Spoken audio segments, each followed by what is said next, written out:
बिस्मिल्लाहिर्रहमानिर्रहीम। नाज़रीन, मैं हूं आसिम नसीर और आप देख रहे हैं हमारा यूट्यूब चैनल आसिम सीरीज़। नाज़रीन, मेरे साथ मौजूद हैं ज़ोडिक कंसल्टेंट सैयद हैदर जाफ़री साहब, जिनका व्हाट्सएप नंबर हमारी स्क्रीन पर आपको नज़र आ रहा है। अगर आपको रब्ता करना है तो नीचे दिए गए नंबर पर आप जाफ़री साहब से रब्ता कर सकते हैं। इसके अलावा जिसने अभी तक हमारे चैनल को सब्सक्राइब नहीं किया तो बराए मेहरबानी हमारे चैनल को सब्सक्राइब भी कर दें। अस्सलाम वालेकुम सर। वालेकुम अस्सलाम भाई। सर क्या हाल है, कैसे हैं आप? मालिक का बेइंतहा करम है जी। सर हम चाहते हैं, हमारी दुआ है, आप हमें इतने पसंद हैं कि आपको अल्लाह सेहत और तंदुरुस्ती अता करे। अच्छा सर, हमने आपके साथ एक व्लॉग किया था जिनमें हमने खान साहब के हवाले से बात की थी कि खान साहब की रिहाई के हवाले से, खान साहब की मुश्किलात के हवाले से। उस वक्त तक सूरज ग्रहण जो है वो उसका 14 अक्टूबर नहीं गुजरी थी। अब 14 अक्टूबर गुजर चुकी है। सूरज ग्रहण के अपने एक असरात होंगे। चाँद ग्रहण जो है वो भी कह रहे हैं कि 28 अक्टूबर को लग रहा है। आप क्या समझते हैं जो ग्रहण है इससे खान साहब के ज़ायचे पे क्या असर पड़ रहा है? देखें, ये जो सूरज ग्रहण है ना, स्पेशली ये जो मैंने अर्ज़ की थी कि इसके जो असरात होते हैं हमेशा रूलिंग एलीट के ऊपर ज़्यादा होते हैं। और वो जो सूरज ग्रहण है इसकी जो है जो बेसिकली ये करता क्या है कि जो किसी भी महकमे में टॉप पे लोग होते हैं, किसी भी ऑर्गेनाइजेशन में टॉप पे लोग होते हैं, किसी भी कंट्री में जो टॉप पे लोग होते हैं उनको टॉपल करता है, उनके ऊपर इंस्टेबिलिटीज़ लेके आता है। और उसके असरात आप इंटरनेशनल इस्टेब्लिशमेंट पे भी देख रहे हैं। फिर आपने जो है वो क्राइसिस देखा दुनिया में, जंग का, ये अक्सा का, और जो सारा अल-अक्सा तूफ़ान और ये सारा। तो ये जो चीज़ें जिस तरफ जा रही हैं ये किसी अच्छी तरफ के इशारे नहीं हैं।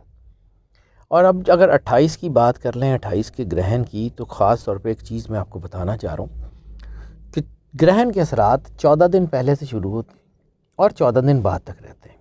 अब अगले 14 दिन में सूरज ग्रहण के बाद चांद ग्रहण। बिल्कुल ठीक है। तो जो दरमियान के 14 दिन है ना, 14 से 28 के दरमियान, वो इंतहाई अनप्रडिक्टेबल नंबर जो है वो सिचुएशंस हैं, इंतहाई अनप्रडिक्टेबल हैं और इंतहाई सख्त वक्त है। इसमें कुछ भी हो सकता है, किसी लम्हे भी कुछ हो सकता है। इसकी सिचुएशंस जो हैं वो जिस तरफ जारी हैं वो कोई अच्छी तरफ के इशारे नहीं हैं। कॉन्फ्रंट्रेशन के इशारे हैं, दबाव के इशारे हैं। मुझे नहीं लगता कि ये चीज़ें जो हैं ये किसी अच्छी तरफ जाएंगी। लेकिन हाँ, आने वाला वक्त बहरहाल बेहतर है। 12 नवंबर तक जो मेरी कैलकुलेशन है, 12 नवंबर तक कम से कम जो है वो चीज़ें टॉपल होने के चांसेस हैं। और उसमें एक और चीज़ कि जैसे ही ये चीज़ें होती हैं तो ये जो पिसा हुआ तबका होता है जिसके ऊपर दबाव होता है, ये ग्रहण उनको रिलीफ देना शुरू करता है। आपने रिलीफ पाकिस्तान की हवाम को, हाँ, अभी 40 रुपये पेट्रोल सर। ये आपने, ये कुदरत की तरफ से है, ये किसी का कोई एहसान नहीं है, ये कुछ नहीं है, ये अल्लाह का बनाया हुआ सिस्टम है। ये एनर्जी पैटर्न्स हैं जो बिहेव करते हैं। तो अगर इधर रिलीफ मिलता है। दूसरी बात, मैं बार बार आपको एक बात कहता हूँ और मुझे जो लगता है, जो मैं कहता हूँ वही है, आगे अल्लाह की मर्ज़ी, टू एयर इज़ ह्यूमन। मेरा जायचा पढ़ने में मेरे से गलती हो सकती है, लेकिन अल्लाह का बनाया हुआ सिस्टम बहुत मजबूत है। जो आईके का जायचा इस पाकिस्तान के जायचे के साथ साइमल्टेनियस है, बिल्कुल ठीक है, साइमल्टेनियस बिहेव कर रहा है, यानी दोनों एक दूसरे से जो है वो जुड़े हुए हैं और ये साइमल्टेनियस बिहेव कर रहे हैं। तो जब ये बिहेव कर रहे हैं तो इसका मतलब ये है कि जैसे जैसे पाकिस्तान को रिलीफ मिलेगा, आईके को भी रिलीफ मिलेगा। हाँ, आईके का इस वक्त जहाँ लाइफ थ्रेट है वो अपनी जगह मौजूद है, आईके की मुश्किलात हैं वो अपनी जगह मौजूद हैं। आईके की मुश्किलात जो हैं वो एकदम से ख़त्म नहीं हो रही हैं। ये बड़ा हार्ड टास्क है लेकिन ख़त्म हो रही हैं। ठीक है। आईके को इवन जो सिचुएशंस हैं उसको कोई ऐसा कुछ सज़ा या वल, तो मुझे चांसेस बहुत कम नज़र आ रहे हैं, लेकिन अगर इन केस ऑफ समथिंग ऐसा होता भी है तो उस पर अमल दरामद होता हुआ मुझे नज़र नहीं आ रहा। यानी कि आला अदलिया से कोई उसका रिलीफ भी मिल सकता है। कुछ चीज़ें ऐसी हैं जो किसी दूसरी तरफ जा रही हैं और वो चीज़ें बदलेंगी।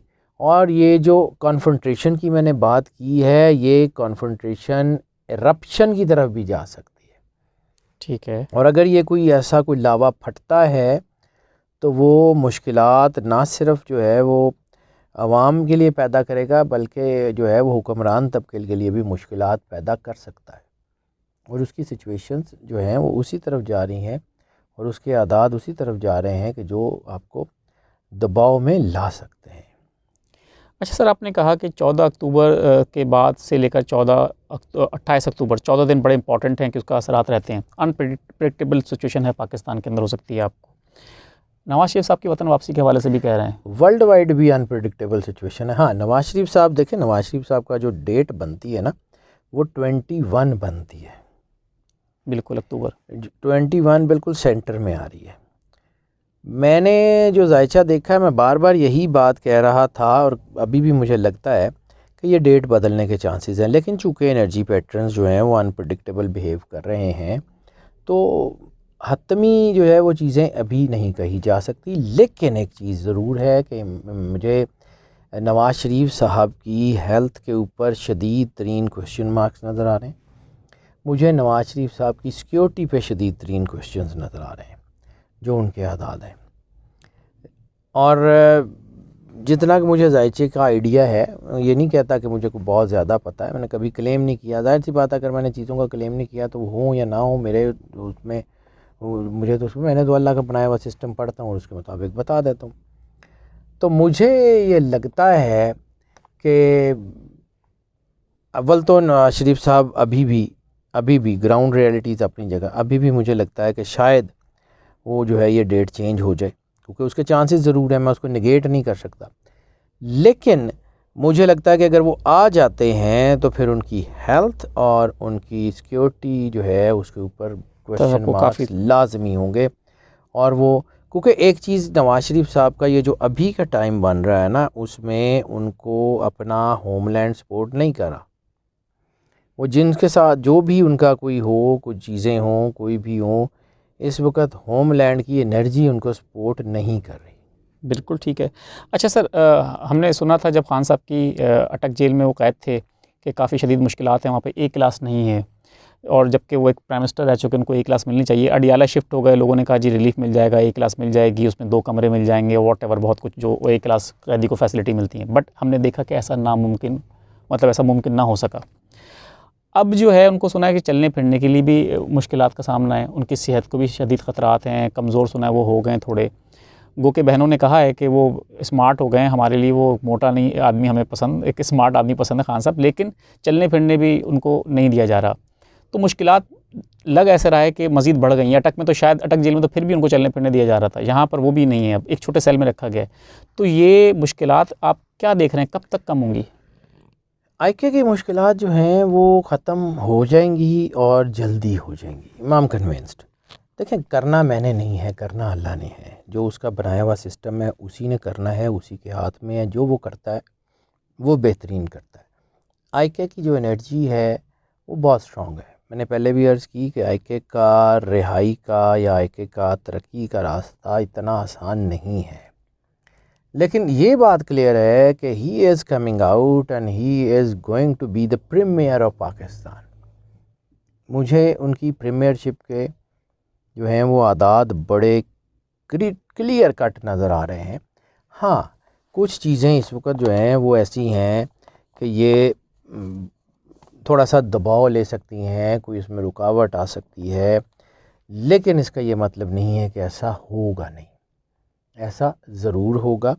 और आईके जो हैं वो उनको जो गिराने के आदात हैं वो नहीं हैं। हाँ, अगर ये जब ऐसा होता है कि जैसे आग बुझने के करीब होती है तो एक दफ़ा फड़फड़ाती ज़रूर है, तो ये जो है वो उसी तरह का कोई सीन मुझे नज़र आ रहा है। तो इंशाल्लाह God has his own plans and God will do best for you. Pakistan ने तरक्की करनी ही करनी है। No one can undo Pakistan, no one can undo IK. दोनों ही लाजिम व मलजूम हैं और दोनों ही खड़े रहेंगे। हाँ, पाकिस्तान के हालात में मुझे ख़राबी नज़र आ रही है, इसमें भी मुझे कोई शक नहीं है कि पाकिस्तान के हालात जो है वो 2024 के पहले 2-3 महीनों में अच्छे खासे ख़राब हो सकते हैं। 2024 के पहले महीनों में अच्छे खासे ख़राब, तो सर ये तो वही तारीखें बन रही हैं जब इलेक्शन होंगे मुल्क में। हाँ, इलेक्शन भी मुझे आगे पीछे होते हुए नज़र आ रहे हैं।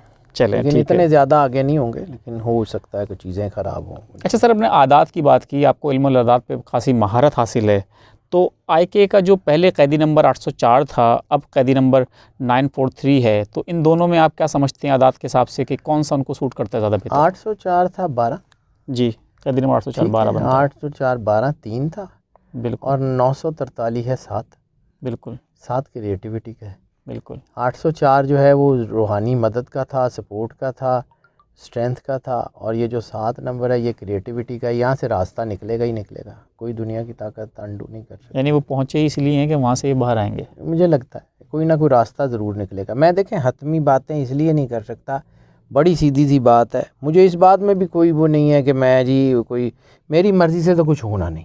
बिल्कुल ठीक है। मेरी मर्ज़ी से कुछ नहीं बदलता, बदलता है अल्लाह की मर्ज़ी से। मेरा काम है उस एनर्जी पैटर्न्स को पढ़ना और बताना। मेरी मर्ज़ी से ना आइकन ने अंदर जाना है ना बाहर आना है। मेरी मर्ज़ी से नवाज शरीफ साहब ने पाकिस्तान आना या नहीं आना, मेरी मर्ज़ी से नहीं होगा। बिल्कुल ठीक है। होगा अल्लाह की मर्ज़ी से। लेकिन मैं आपको जो बार बार बात कर रहा हूँ कि ये 14 और 28 के दरमियान इंतहाई अनप्रडिक्टेबल टाइम है। वो दुनिया का जो मर्ज़ी, जितने से बड़ा मर्ज़ी जो है वो माहिर हो या जो कुछ भी हो, वो इसको इतनी जल्दी नहीं पढ़ सकता, क्योंकि ये सेकंडों में घंटों में चीज़ें बदल रही हैं। ठीक है, बिल्कुल ठीक है। अच्छा सर, खान साहब हमेशा से कहते हैं जब वो अपनी हुकूमत में थे कि वो रियासत मदीना का क़याम चाहते हैं इस मुल्क में। वो तो खैर हम ना देख सके रियासत मदीना बनती इस मुल्क में, लेकिन अपना वो कह रहे हैं कि जेल में कुरान शरीफ की तिलावत कर रहे हैं और काफ़ी तौर पे रूहानी तौर पे काफ़ी मजबूत भी हो गए हैं, और वो अल्लाह उनको और सेहत और तंदुरुस्ती दे। बट वो सर अब आपको क्या लगता है कि वो अपना बाहर निकलेंगे तो रियासत मदीना तो हमारे प्यारे नबी ने कायम की थी, तो उन्होंने जब फ़तेह मक्का के टाइम सबको माफ़ कर दिया था, तो खान साहब जब जेल से बाहर निकलेंगे तो आपको क्या लगता है कि वो भी सबको माफ़ कर देंगे या आपको हालात आगे कुछ डिफरेंट नज़र आ रहे हैं? देखें, क्लेंजिंग का प्रोसेस तो जो है वो तो चलता रहेगा। अब वो इस तरह चले या उस तरह चले, ईदर और अदर दोनों साइड्स के ऊपर है, ठीक है, लेकिन ये चलेगा।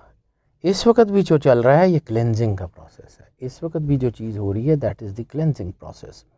ये कोई ऐसी चीज़ नहीं है कि जो कोई बाहर से आ रही है या कोई मुजज़ाती है या करामाती है। ये है आईके के साथ जो कुछ हो रहा है, ये आईके की भी क्लेंजिंग है। आईके की पार्टी के साथ जो भी हो रहा है वो भी है इनकी पार्टी की क्लेंजिंग है। ज़रूरी नहीं है, चीज़ें अशख़ास की मोहताज नहीं होती, अशख़ास एनर्जीज़ के मोहताज होते हैं। और energy is the God, energy Allah है। ताकत का सरचश्मा कायनात में सिर्फ वही है जिसने कायनात बनाई है, and that is the ultimate power. Allah के सिवा कोई कुछ नहीं कर सकता। ये अल्लाह का बनाया हुआ निज़ाम है जो कि शख्सियात से कोई काम लेता है। बिल्कुल ठीक है। किसी से अच्छा लेता है, किसी से बुरा लेता है, अल्लाह लेता है, ठीक है। ठीक है। अब अल्लाह ने मौके भी दिए होते हैं कि आप इस रास्ते पे चल रहे हैं, इस रास्ते पे चल रहे हैं। जो जिस रास्ते का इख्तियार कर लेता है अल्लाह उसको उसके लिए रास्ता खोल देता है। बिल्कुल ठीक है। ठीक है। अब इस वक्त जो सिचुएशंस हुई हैं, अल्लाह ने सेग्रीगेशन कर दी, इस तरफ वाले भी और इस तरफ वाले भी। अल्लाह ने हालात भी दे दिए हैं, चीज़ें भी दे दी हैं। अब जो है वो अल्लाह का फ़ैसला गालिब होके रहना है, वो कोई रोक नहीं सकता। वो क्या करता है ये उसको पता है। लेकिन मुझे लगता है कि at the end of the day जो अल्लाह की फितरत है कि अल्लाह ज़ालिमों का साथ नहीं देता। बेशक बेशक। तो जो भी ज़ालिम होंगे, XYZ जो भी होंगे, गॉड विल डिसाइड। बिल्कुल ठीक है। किसी की ज़रूरत नहीं है, किसी करने की ज़रूरत नहीं है। अच्छा सर, 21 अक्टूबर को अगर नवाज शरीफ वतन वापस आ जाते हैं, अभी तो हमें पता नहीं कि वो आएंगे नहीं आएंगे, डेट्स आगे पीछे हो सकती हैं, बट उनके लिए रास्ता पूरा बनाया जा रहा है, रेड कारपेट बिछाया जा रहा है। जबकि वो एब्सकॉन्डर हैं, वो मफरूर हैं, और उसूलन तो ये होता है कि उनको आके सबसे पहले तो जी जेल जाना चाहिए, क्योंकि उनकी सज़ा बाकी रहती है, क्योंकि 50 रुपये स्टैम्प पेपर पे गए थे। बट उनके लिए लग ऐसा रहा है कि वो जेल नहीं जाएंगे, बल्कि वो डायरेक्ट मीनार पाकिस्तान जाने की तैयारी कर रहे हैं। तो इसका मतलब है बहुत बड़ा रिलीफ नज़र आ रहा है हमको। सर अगर उनको रिलीफ मिल भी जाता है, मैं फिर कह रहा हूँ कि मैं किसी का ना कोई दुश्मन हूँ ना मैं किसी का कोई दोस्त हूँ। मैंने अपनी एनर्जी पढ़नी है। मैं फिर कहता हूँ कि मेरे से एनर्जी पढ़ने में गलती हो सकती है। मैं बिल्कुल कोई कामिल होने का या कंप्लीट होने का दावेदार नहीं हूँ। I'm an ऑर्डिनरी मैन, मैं गुनाहगार आदमी हूँ। जितना मुझे अल्लाह ने इल्म दिया मैं कोशिश करता हूँ उसको दयानतदारी से इस्तेमाल करके बात कर लूँ। मुझे नवाज़ शरीफ साहब को मैंने पहले अर्ज़ किया, सीधे सीधे लफ्ज़ों में बता देता हूँ, उनका होमलैंड सपोर्ट नहीं कर रहा। अगर वो पाकिस्तान आ जाते हैं, कामयाब जलसा भी कर लेते हैं तो समझें कि अगर वो 21 को आते हैं ना तो 22 अक्टूबर से उनकी मुश्किलात का बहुत बड़ा दरवाज़ा खुल जाएगा। सर ये तो बहुत बड़ी खबर होगी हमारे लिए, ब्रेकिंग न्यूज़ होगी। अल्लाह की मर्ज़ी जी, मेरी मर्ज़ी से बिल्कुल मुझे उनके होमलैंड सपोर्ट करता हुआ नज़र नहीं आ रहा जी। बिल्कुल बिल्कुल क्लियर कट, क्योंकि मुझे उनकी हेल्थ के ऊपर भी और उनकी सिक्योरिटी के ऊपर भी शदीद ख़तरात लग रहे हैं। शदीद ख़तरात लग रहे हैं, सिक्योरिटी पे बहुत शदीद ख़तरात लग रहे हैं। और ऐसी सूरत में अल्लाह ना करे, मैं रिपीट नहीं करता, लेकिन मैं अपनी ज़िंदगी में बहुत से जायचे देखें, तो मोहतरमा बेनज़ीर भुट्टो का जो कारसाज वाला टाइम था, बिल्कुल मुझे वो नज़र आ रहा है। चलिए अल्लाह बेहतर करेगा। अल्लाह हम तो दुआ करते हैं कि सबकी जान और माल और सबकी अल्लाह सबके महफूज रहे।